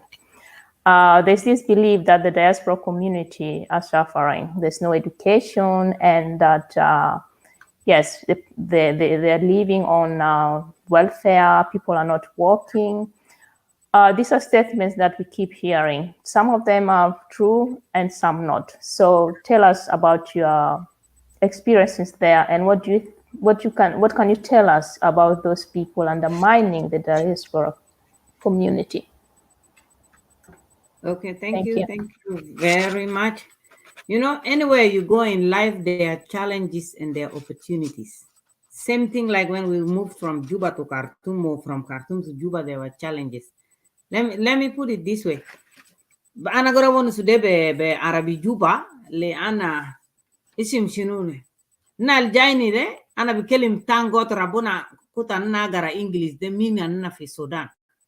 Na bada madrasa tanna fi Juba enade English zan narfu min Juba. Lakin fi nas tanin umon maruf Ingilizi. Zaman umon ja fi Canada, for example, le anna in fi Medina de umon ra fi English classes. Fi nas tanin bada min link de give bada leta English min good morning, good afternoon, hajat al basic dagde. U inu de adults. So these are challenges lenas de la mabarfo English de. Umorra, yani step by step. Sometimes tanin de gilgo shokol saap lomon. Umon magder ishtaka leana luga mafi, yata gija ilgo foko case welfare hukuma gisa adumon. Nas de gugum zere ladimon bijamol ESL classes, then ESL classes they have financial funding go di later. Yani big again is ze shokol. Ita burafi class, bida faleta gurush at the end of the month because you have a family. Fitanin bikelomon rata komishtakal. Mata rafi welfare. Fi hajade gam ge hasil fi college de. Sudanese kutar, I have seen them. Al English mafi fi kasma tomon. Fitanin shedi duladi hasamon gonus English. Fitanin ala, because you know majority ta junubin tanin Arabi fi Khartoum, for example. Umon jahina tanin struggle lamon mon dakal fi jama. Ana dakal fi jama hina de be diploma taita San Augustine. Because madrasa tanina de be English. And I am lucky. I would say like I thank God because ukitan apply fi jama hini, they gave me 6 months of communication class. We do presentation, we do research, we do this Gabliana Bibada program because they were like, okay, you have been out of school, it again if Egypt for so many years. So how long have you been using the English language? And I go, yeah, sometimes because I'm named Rotan and named Arabic. Oh, Monkutana, Zaman Kutana fi class the communication. Akirto Mongali, no, you don't qualify. I think you just apply Akudana fi program. And the good thing that helped me, whenever they give me something to present, I go back home to South Sudan. I pick the River Nile. I pick marriages of South Sudan. Cultures tanna cave. And instructor tanna the ugly go topics very interesting. Ugal, wow, you have a lot of good topics. Why are those people like group taninde mabarf Ingilizi? So these are the challenges. Challenges nasa ningi face language barrier de mushkila. Lakin haya al gali fi diaspora gal haya batal le unless ita ya der ainu hayata kede kun batal because ita can compare haya fi jonub shokol mafi. Lakin hina fi chokolat la mangida faleta guru taki kulu uzbuen. Ini dem fi ganun and nas gi follow ganun. Enak fi junub de lisa kalamta follow ganun de all lisa kano challenge because hajeregi ja kam sena nas geni follow ana zatu guneran lisa mabar policies ta junub Sudan de. Ana in the book like I had to open it because yom tana ligo one of our sisters Sabina Lokolongde, she was talking about the same thing like what the Honorable Jihan was saying. She was talking about what are the policies, constitution that Junub Sudan it looks like we are lost because the honorables are the ones who know about it. How about us? We are also South Sudanese. Anna kaman kirarufu hajade. So these are some of the recommendations Alana Bag the Rodila Anna Zata Albarade. We need to know what is there in South Sudan, what can we do? Le ana picture al nasta junub de gaino galeo nas de tabaninde Oma zede kalis fi challenges yes lakin fi opportunities if you are willing. In terms of education ana dakalo fi jama as a matured student ana indu iyal ana kan twins de kan mawle dulisa but I did it. Ita gaino kanu you're going to the university, it's a full time. Family beja, it's also another full time. But if you focus and you are determined and you put like Nibol mentioned, I had a purpose in my mind because yamdaka na kelim anagija hina ana magija geni kulukulu fi belet tazol tan ana zol indu belet tai zemana bara agara talim tai fi junub ana kaman kedamul ze parents tai amulo parents tai kan zaman bara kun muderisin awel even uma tai kan gider fi jubagal gablo bi join politics abu tai zaman kan gider so okay what are we gonna do now anna kaman ba mo sino anna biri jawara sanna body kaman lebele tanna kiram fanna lakin magal hayade kalas batal because jamane gainu picture al youth gitala fi sika shunu lakin fi iyal gagara. Ana zaman ja fi belede 2005 yes ana mali go youth ketir fi jamaat. Lakin asade kalas ajerere. Hasarere biga fi iyal gamul shunu. Iyal biga gida kal fi jamaat al sukerina lanna janna ligomon fi elementary de. We have like a high number, by the way, of South Sudanese youth can fi Edmonton, can fi Calgary, al dakal fi Jama. And yes, community standard, they are trying. Fi mahalat ga mulu yani iyal al mafi fi madaris al drop out because fi challenges ya kutu iyal they drop out. Taninde mon gal parents magi sadumon because parents zatu language mafi. See? Ufi junubin taninde mon gana Jena de fi madaris into system. So if you go to all the schools, diamond, iyal al gili go help de junubin. Anama social worker, but whenever ana grafi madrasata iyal try to pick them, principal de ginadana because I'm one of the South Sudanese community members. I represent I'm in the office the women representative. Obinadana gal say, come, can you help me with your South Sudanese group? And then I will try my best on how what is going on.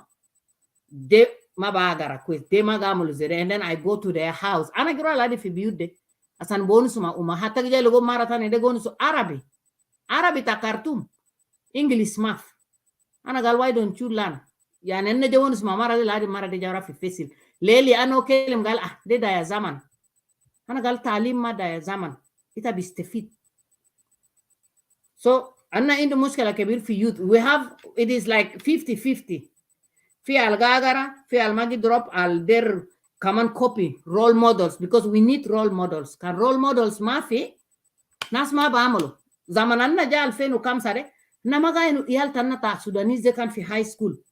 Nagili go fi al fisika, fi al gikatolu, fi al shinu. Yala kanu community jaja u bolis kaman masibo community stanna. Koto jibu nas wonusuma nas keli takumbala min youth takum. Shabab takun biga girwa sambala. Kan Sudanese ma Somali gabli belet magesimu biga down the road mon nared zere anna indu youth katir fi sijin by the way lanna ini adat kabir lakin nazatu marat marra kida community bura ay numon fi sijin bizuru mon kenisa burwa lakin otherwise it is a big challenge zemanas de gaino fi Sudan mon gaino ta Australia de even mon gaino ta Canada galo youth de fi fisika umon magaino al kala su jamaade anna indu diktora ina ta anna ta binia ta South Sudanese anna indu wele tani ini dakalo fi tip anna indu a lot of South Sudanese youth who are civil engineers umon but they are still in their early 20s this is amazing because umon biga ya role models ta iyal ta tanna asa wele ta ya dakalo fi jama ugamal electrical engineering why because fi South Sudanese youth organization nini amolo it's all over Canada. Umon fi jama re mungonu sule iyala lisa fi high school. Min 13 sena le up le 30 they encourage one another. Asan bisheja iyal because mungali parents tanin de jam in belet. Umon maba what to do. So yes, it is slowly coming up, but again another parent school bija because parents tanin de mind zaman mongi turu wara sokol tomon monder ainu families tomon enumon magal kulu zol kamani indu gelba for the community de haja tana lanna indu mushkila tana so recommendation that anna we need to still come together and lift our children up asanna bikun examples quest le nasal wara inade because kanna gamal quest nasa bikope anna kama they will do better and haja lanna indu inire we have the soft skills tanu nas gonu su cave terigal Honorable Jihan Galinas traumatized wala na kulu South Sudanese traumatized. Min dana talkan gidugu fi jubare. De kala na tata nasgi gum takia nasgi sakala sambara. Suya nasgi gon oh yeah thank you. Oh yeah shunu you know terigata have a nice day shunu nas galimo. Asa kanna kulu ra woda jere fi Sudan wala nasgi kama bidusman. You see? So thank you very much Dora. Okay, thank you so much, Gune. Thank you. These are really that was a good one. These are good ones. We can learn, we can unlearn, and we can relearn. So it's really important. But as you mentioned, it's really important to support each other. We can see there are a lot of great things happening. Our young people studying, but of course they need role models, they need people to mentor them. They need a community that stands together and support each other. So we have to do that wherever we are in our different locations in the diaspora. And this sends me also to a question about the parents and especially the women in the diaspora, because there's this wide belief among people in South Sudan that women in the diaspora are spoiled. They party too much. There's been a lot of videos and people using the social media in really negative ways. There's this thing going on that women chase their husbands from homes and they prefer to live as single mothers. They're encouraging their children to involve in crimes involving drugs related crimes, and they do not care about the education of their children. These are really tough statements. And my question here is to Ria. Would you please just give us an input and explain what you know about these issues and what has been your experience with the South Sudanese in the US about these issues? Okay, thank you again, Dora. The question you ask actually hits close to home. And I'm going to say Honorable Jehan had already touched on it. And I think Gune just added some more. I mean, it made it easier for me to answer my questions because our biggest thing is the trauma that we've already known, the post-traumatic disorder that has affected us from every way of life. The fact that you know, Africans, we are a community kind of woven society. We are connected. We're interconnected in many ways. And we all know these African belief that it takes a village to raise a child. So that means everyone is involved. So is our marital statuses in the community. Once a woman is married, it's not that she's just married now, she's solely that family. Everybody has something. If there's a problem, a new married family, every community member comes around to grow the family. They have to guide, to advise, and everything. That is part of how we were raised, and we have that instilled in us. Even when we cross the oceans, wherever we are, we have it with us. So the fact that we've come to a new environment with a different ideas, something I realized that we women catch up. We're very good at catching up cultures or learn new things faster than our men. I don't know, but we have that advantage. And so when the women came here, I don't know, is it the trauma that is behind it. And I think we might need to really look into that very much. As Jehan said, we need a lot of therapy. We need to research. I would want to see one day somebody in our community actually started going around communities to gather information. If we can solve our problems here, maybe we can help people home. There will be similarities of some sort, but we need to start with ourselves. So the women come here, they learn new things. I would say culture shock is one of them, mixed with trauma. All of a sudden, you want your husband to behave a certain way. And it's not easy. The man should come and hold your hands in public. You go to community. Even if you see our settings in the community, Fikenisa, I sometimes have problem with that. I always joke with some of friends. I said, even if you go to community events, Sid Mamara Take, let's learn that. Maybe that's the first step, but then the moment you come together from the same car, the guy goes to the east and you go to the west. I mean, for real, why? We all know you're a couple. You just go and sit Mamara Take, Learn, we should take a little step. So when our young married women in our communities here get married, there is advice. Here, there's none. So you're on your own. You don't even know how to start that family. I mean, the relationship is different from when you get married. I mean, first it's beautiful, but once you get there, it's now a different thing. So second is the culture shock that I talked about, and then learning things that are not ours, and you want to bring it in relationship, that also destroys us. And I think I'm not attacking anyone, but we can see some of the displays in our platform media forums here Lanna Fogo social day. You can see our women just coming out and saying anything that they can think of. I mean, for them that is progress. Yes, I mean, yes, maybe, but it's not. Why would you do that? A friend of mine from an African country was trying to tell me one day that, did you know in African Union you guys are known as the worst people on the social media? South Sudanese. I was like, that is really bad. I don't know where she found that information from, but that's what she said. She said your women are very, I don't know. She's like, that's not called being open minded. You come and blast the other woman. Do you think we don't have the same problems? We do. We share the same sentiments. We are all here in this country. It's not easy. So the culture shock has driven some women to drink and learn how to do drugs, and of course, wearing being instead of being a 25-year-old woman, you're stuck in being 16. So how are you going to raise your child, and the child is looking up to you?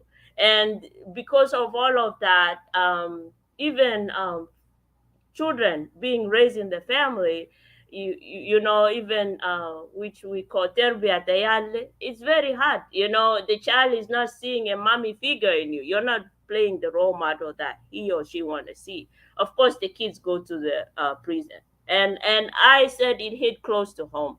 I'm not gonna say anything, but my own sister is a victim of those kind of life. I mean, um, she started okay, but got caught in it. And eventually she doesn't have her kids now, and the kids shilu, and akuma shilu, akuma tabele de shilu, and the only time we see those kids are 18. And how fair is that for the kids? And how fair is it? It's very painful.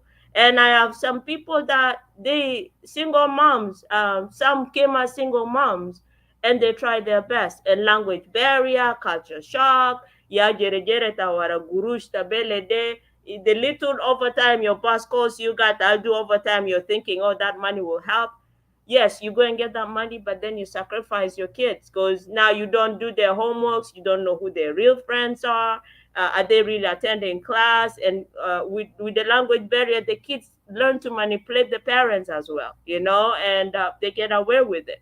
I work at the judicial clerk. I worked at we have here a sheriff office. I used to work there. I get to see these kids process. Voila, you sit in court, they know me, they know me, they see me, and they can't even, they put their heads out. Some of the parents don't even know Yale Fifi. And because of my nature of the job, I'm not allowed to tell them, hey, Filangen atake na, So I keep quiet. It's very painful. It's just one mistake that they did, one mistake, and now their life is going to be a hell out of that. So yes, we are known as to be party animals, but that's not every woman. That's not every. The women that are really striving here, and to raise their kids, but the odds are against them.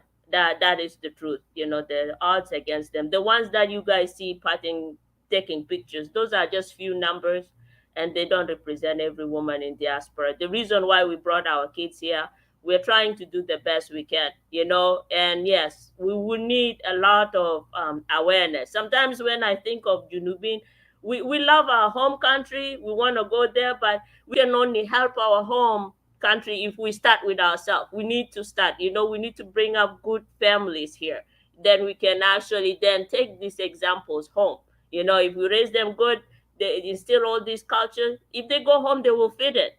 But if we don't, they won't. So yes, we're not all that bad. We're trying hard. Life here is really hard. There are a lot of things to learn, and it hits you right like that. When you step in this country, they're not gonna do ABCD. They give you driver license. Yeah, like, you start working. You learn as you go. So you're born to make mistakes. And I would wish if we learn from it, then we're doing good. If we haven't learned from it, then that's the problem. That's all I can say. Thank you. Wow. Yeah, that's a lot. Thank you so much, Ria. This just shows us how tough it is balancing, being, trying to meet the needs of the family, working maybe more hours, and then losing your children on the other side. But it is tough, and it's not just one side of the story. It is that, it takes the responsibility of the parents, of course, and then the community to support in that.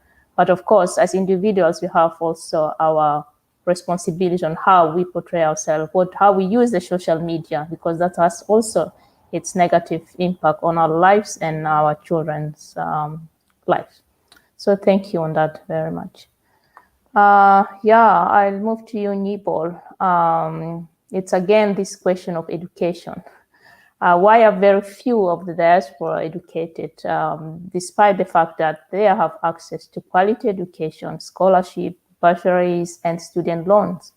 Most of South Sudanese in the diaspora who are educated are those who got their degrees in other countries, it is claimed, before moving abroad, as Gune has mentioned.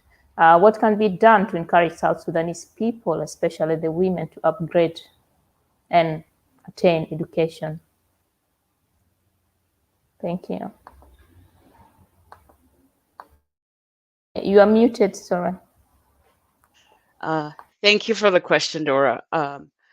Again, I have to wonder about that question and where it came from, where the research is in terms of the thought that not enough Sudanese, South Sudanese are educated in Western countries. I have to wonder where that came from, because I don't have the research, I don't have the numbers, I can't really go off of subjective opinions because I have to see it to believe it, I'm pretty sure there's a ton of research out there, and we need to hear from the people in charge of this research. We need these people here at the table uh, answering those questions that are based on facts and not opinion. Yeah, why aren't we being educated? There's a root cause to every problem, and I think here in the U.S. as women, we face so many challenges. Han Jahan talked about how the Lost Boys have gone back home to make a difference in South Sudan. And I'm here wondering, those Lost Boys probably were married and they have children and wives here in the States and in Australia and Canada. What happens to those women who are left to raise those children on their own while their husband is over there changing South Sudan for the better? So that is one issue we can look at. Are single mothers raising these babies on their own? And what happens when one parent is in charge of 5, 7 children all by herself? The children are going to find a way to raise themselves, and sometimes they don't always make the best decisions because there's an absent father in the family. Drugs are easily accessible. In the United States, we have people from different cultures, people from different religions. There are so many different areas to choose from, and sometimes our children aren't going to make the best decision because they might feel sorry for themselves that they're being raised by one parent. They might feel like they don't have enough because mothers having to work every single day for 40 to 60 hours a week, So we have to look at the whole picture and understand why our people aren't being educated. Maybe it's because we all need each other. Husband and wife need to be there for one another, raising their children instead of being back in South Sudan trying to make something of themselves. You know, when you exchange vows, you agreed that you would be together forever. You know, instead of wanting you leaving to go back home to maybe, you know, marry a second wife or whatever the case, we have to take care of the people we bring into this world. And I personally don't think that that statement is necessarily true. Education is there, but at the same time, I don't think it's true that people that migrated here from Africa aren't taking advantage of the education, because we have to look at other reasons, right? We have to look at the mental illness perspective of it as well. Other opinions are that women are partying too much. At the end of the day, that's just going to be an opinion. We have to look at these women and their struggles. We have to look at why they're making these decisions, why they're leaving to go party instead of raising their children. Maybe they're too stressed out that they don't have the help. And at the end of the day, we have to understand that we are people of color in the Western world, and that is a challenge for itself right there. And so we have this we have this idea that nobody is going to look at us or provide for us jobs and careers that we are trained in because we have accents or whatever the case, you know. Um, uh, but you know, those are all just opinions, you know. At the same time, again, like we need to make sure that we're not pointing fingers, and look at the whole picture, look at the root cause of the problem, instead of blaming.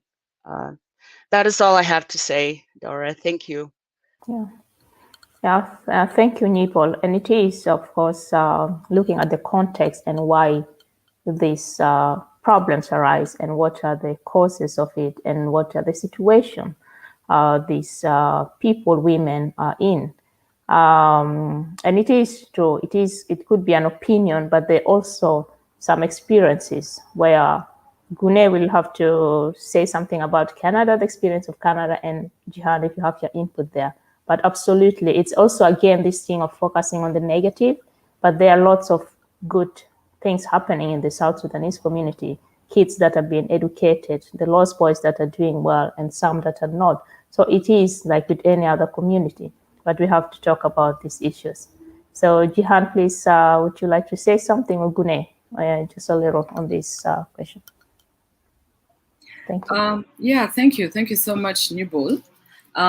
Your reflections are in place, and that's why I earlier mentioned, and I'll emphasize on that, to go back to the foundation of our structures, whether a family, because if a family is the unit that brings and grows to a society, a community, and a nation.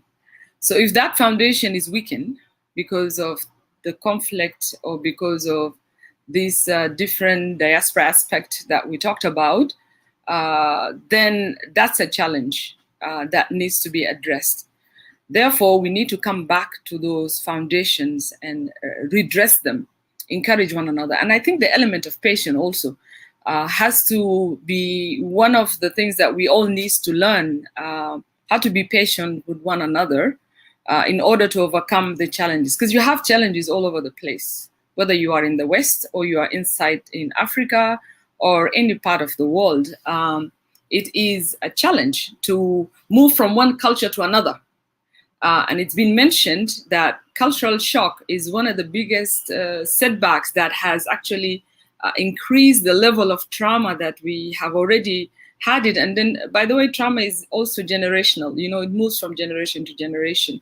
And so it's something that our parents could be very hostile or tough one. And you wonder, why is he doesn't know how to share love or how to love the children or love his wife? And we forget the fact that this is someone who was born in war and grew up in war. And so we have a lot of work to do. And but then that work is started by actually being at peace with oneself. I've got to be able to be at peace with myself. And that takes a lot of reflection, and faith element comes in, because there are certain things that a man cannot really handle. You need divine powers, and you need your faith to empower you to be able to forgive someone, or to be able to be patient. And those are attributes that are given in my faith as a Christian. I get those attributes from reading the Word of God and being able to pray. Then from there, not only just my mind is transformed, my heart is softened from being harsh against whoever has done wrong for me, whether it's my husband, my child, or my community members. And I'm able to come out there and heal. And it's unless we come to that level of healing and comprehension of the impact of what I've seen or been through here, regardless of where you are, then it's another thing. The cultural shock that we have, we need to educate ourselves, ya jamaa. Yani malazim narib qawanin al-balad ihna fogu. What Drea mentioned, that we have a big number of our children in prisons, it's lack of knowledge, knowing the laws. Simple incidents of breaking traffic laws. You find yourself, you are in jail, you are in Jubilee, you are sent back to South Sudan without no family, nothing, and back to zero, and you are frustrated, you start drinking alcohol, taking drugs, and just frustration. And so we learn, we have to know the law. And if that concept of law is not in our mind, let us adapt it here in diaspora and even back home. Because unless we know what the laws are, we are really just going to be, unorganized and scattered. And there's no way we will hope for a better future without us knowing and respecting the law.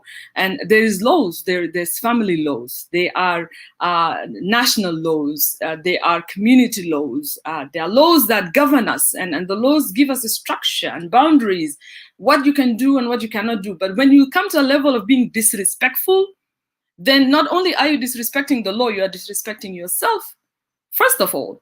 And so we've got to come back to that self-analyzation of knowing why and how, and restructure. Let's get back to restructure our foundation of all aspects of life.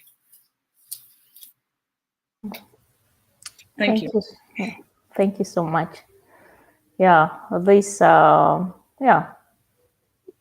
conversation that we need to continue with. But because of time, I think we'll just have to move on to your recommendations moving forward. Now we have talked about lots of challenges. We have talked about some opportunities that have been mentioned, but still there's so much work to be done. But now, before we conclude, I'll just ask you to come with your recommendations moving forward. How do we contribute to the sustainable peace and development of South Sudan? What are your few recommendations that we can take with, Father? I've been mentioning my recommendation alongside when I was talking, just to save time. But then what I would say is that, again, acknowledging each other's work. I want to give a shout out to the groups of organizations in the diaspora. It's like the Doctors Forum that is chaired by Dr. Akwad and her colleagues, was established by a nurse called, why her name escaped my mind, and she's my sister, Chol, and she was able to get the doctors together during the COVID-19. She woke up in the middle of the night and was like, "What? Our people are not aware there's a pandemic," and so they came online. Let's make use of social media for improving and disseminating information and encouraging one another. They had people coming and testifying who were sick and recovered, and how they recovered, and so on and so forth. Also, there is other groups that are talking about trauma, by the way. I've seen, I don't remember which forum, and I think maybe it's the same forum where Dr. Akwad is, and others that were able to come in and share about trauma healing. We had a psychiatric. We have people in different knowledge, fields of knowledge. And so we have also organizations like the South Sudanese Empowerment Network that is recently empowering the new parliamentarian. And they've done that in the past, reviewing the transitional constitution. And now they had a forum in Juba, where they brought in all the new parliamentarians and encouraged them on how they can do the laws and how they can follow up on coming up with policies and pushing them for implementation by the executive. We have other groups that, so there's a lot I can say, but time. So let me say, let's acknowledge where good is happening, emphasize on that, and let's learn to accept ourselves, accept one another, and learn the laws. That's so important, beyond any imagination. Once you know your laws, then you will know how you can improve as a person, as a community, as a nation. And South Sudan is a nation that we should shift and bring it to that dreamland. And it is in our hands to bring the peace dividends that we have been looking for. So instead of saying this government is working or it's not working, government is, Dr. John Garang used to say, government is who? Is you and me, who has an opportunity to draft policies and then implement them. And so in order for our government to be strong, it is us knowing the laws, our responsibilities and rights, and pushing for them. And so pushing for elections, pushing for vote, pushing for having peace dividends, pushing for being able, it's participation. It's not just about finger pointing or saying this is right or this is wrong, but then how do you fix the right and how do you bring about the good things that are already happening? A lot of good things are happening. And I'm very proud to be a South Sudanese as well, living in diaspora. Thank you so much. I appreciate all the panelists. You guys did awesome. I learned so much from each one of you. Thank you, Dora, for being an awesome moderator and looking forward to share further. Thank you. God bless. Thank you so much. It's an honor having you on the panel. Thank you. Now it's Gune, your turn. Yeah, I could, thank you, Dora. I could only add something. Like, we have to increase our understanding of what is happening in South Sudan and what can we do as women in the diaspora to help women and children there. This is what I'm looking into. You go home, you see the women and children, they really need our support. But what can we do? Our government there should have a diaspora strategy. I don't know, Honorable Jihan, if it is there, that builds on natural feelings of identity and affection. Like for people like us who are out there, we want to go home and do something. I don't want to go home and it comes out to win. We are also doing something here. So we need something like that that will make that desk was there, but then power sharing is another issue. That is a challenge, because I had something about women's rights. I've gone there, I have seen it with my eyes. Lama nana kan ligo muskila fi gas station. Ana rar korkore ana fi nas gi sakela. Uko tai gali ne bija dugita fi Juba. Ana gal mabdol biduga ana. Ana goes ma Arabic because this all the nas aningi sakela gali nas magi fertek nas. Nas gali tamara deta jamin wen. Ita amulta ya gadi. Ana gal desu ngi duguzo la mandom gi kubu nas kul gi geni. Yao trama de. What can we do to help such situations not to happen? There are a lot of things. You can write a book a whole day. People have a problem of self-hatred or hating somebody because these things have to change so that we can have a very beautiful life in that country. Jamil Futu Malame Asakan Secretary Ana Zol will do for September. Semester Khartoum de sukun ana gi hibo mahal sukun arma bader gen fi mahal barit Canada barit lakin kan sekete jasan kalamta iyal rutan bikelem gali ingongonga yani anna gi sobur be taab lakin there are a lot we can do. We stick together, we do a lot of things together, and we can change ya jama asan kananna ro iyal ta ikelem lana gali mama, you don't have people in Canada, you only live there by yourself. All your siblings, everybody is back home. Why are you going back to Canada? What will you do?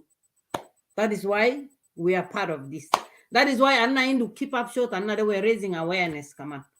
Because if the children are saying it, what are we gonna stay here for? Anna beginning ladi miten. We need to have a limit. Wanna come on besado. So, Dora, shukran takun. Aya zolini, shukran takun.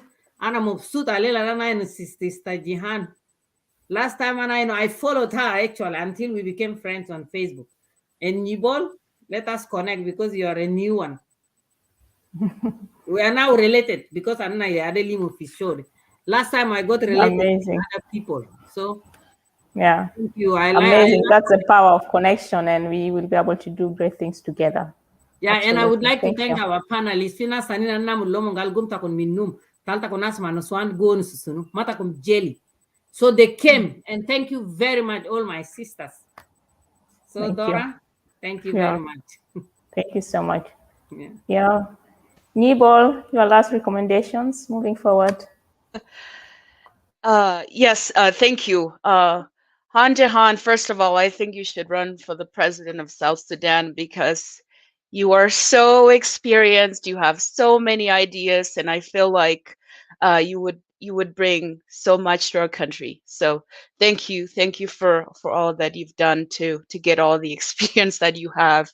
A quote. I wonder if you were speaking of the same quote that lives in Dallas because I know her, and she is also very active in the community. She is a great asset to the community there in Dallas. My mom and I both know her, and yeah. And to add to the closing of this discussion, I would just like to say that. It's great that we are connecting on social media and organizing forums to talk about how we can develop our country while here in the United States. I believe Ria mentioned earlier that not everyone needs to have a nonprofit organization, and that's why I've chosen to be a part of one and to support one instead of starting one. Um, because at the end of the day, we need to work as a team to bring the resources that are needed in South Sudan. And I like what Han Jahan said about how we need to look at the good things in the country, the good things that are happening, and to acknowledge that. I think we should move forward and understand that we are all collectively knowledgeable, even though research says about 80 to 90% of us are uneducated. I don't think that is true.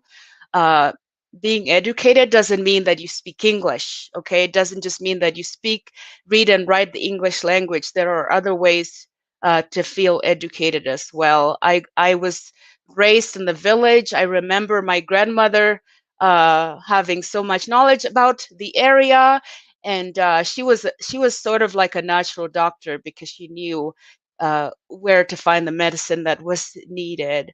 Um, Moving forward, I think we need to think for ourselves. The advice I would like to give is that we have to think for ourselves, and we have to teach our children to value uh, themselves and where they came from as well. Nonprofits like Kura Tim in Denver, she started the nonprofit Health Kind, and I'm going to be helping with that. I think starting things like that to help our people are great, and also um, don't feel like you have to send money back home because you have children here to raise as well.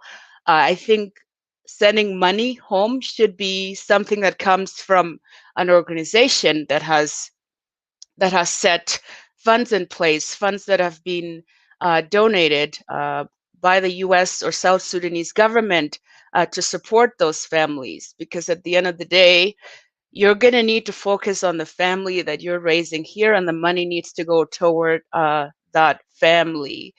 And also, I think we need to stop pointing fingers. I think we need to stop saying that women in America or in Canada or Australia party too much, and just start with ourselves. Start with yourself and build yourself up, and then bring your ideas to the table. I think we are not all educated in every single area. I think we all individually have expertise to bring to the table, and I believe a country grows when different ideas are brought together to make a difference. And yeah, I think we need to focus on building those schools in South Sudan, building those hospitals, Our governmental buildings are beautiful. The airport is starting to look great. We have a basketball team, women and men's basketball team. Those are all great, but at the end of the day, not everyone's going to be a professional basketball player or a pilot. We need doctors, we need teachers, we need people in leadership roles. And so that is really all the input I have for now. Thank you for having me, Dora. It has been wonderful to meet Guni and Ria and Guni. I think all the Arabic you were speaking, I could understand some of it. Yeah, so thank you for speaking Arabic. All languages, I believe all languages are important. Anytime you want to speak in your native language, it's totally appropriate. Thank you so much, everyone. Thank you so much, Nibal. It's been a pleasure having you with all your inputs, and yeah, amazing. We'll connect.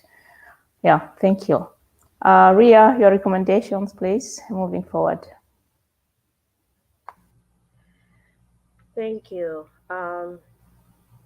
Not being the last doesn't make me special, okay? But you guys are all special. So, thank you for this platform, Dora.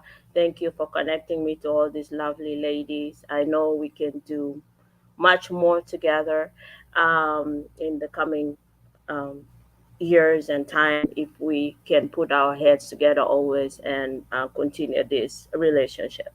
My recommendation that for as women in diaspora is um, look into yourself. I would say we should do a lot of soul searching among us. If embracing religious way, like um, Honorable Jihan say, it's good. It heals the soul to calm down some of the trauma that we are going to.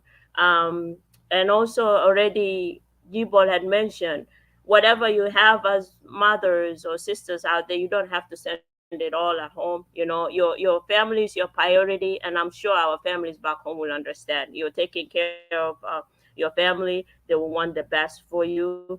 And let's just keep on connecting. For the diaspora, like I say, let's start small. You know, get involved. You know, with others, learn. And my future thing is for all of us who are in diaspora here, I will one day want us to do something together. As in, if we're gonna have Gune talk about literacy for financial literacy, for example. Let's see how many people we've connected together and put a project that is going on because people want to see that. That's how we will start making changes, you know. So they talk, and then if we have to put money, build something there, see it going, it will be very encouraging. And our situations at home, yes, it looks dire right now, but I am a believer that everything has its end, and that is very reassuring. It makes me go to sleep. It gives me hope that whatever it is that we see as evil out there, one day it will go away. All we gotta do is do the good towards it to make sure that it goes away. So that will be the little that I have. I think we're in the right place as diaspora. We have all the resources available in our disposal. We have all the networks. We've done it before, Jihan. We did usher the peace and the separation. What can stop us? We can do more. So thank you. Yeah.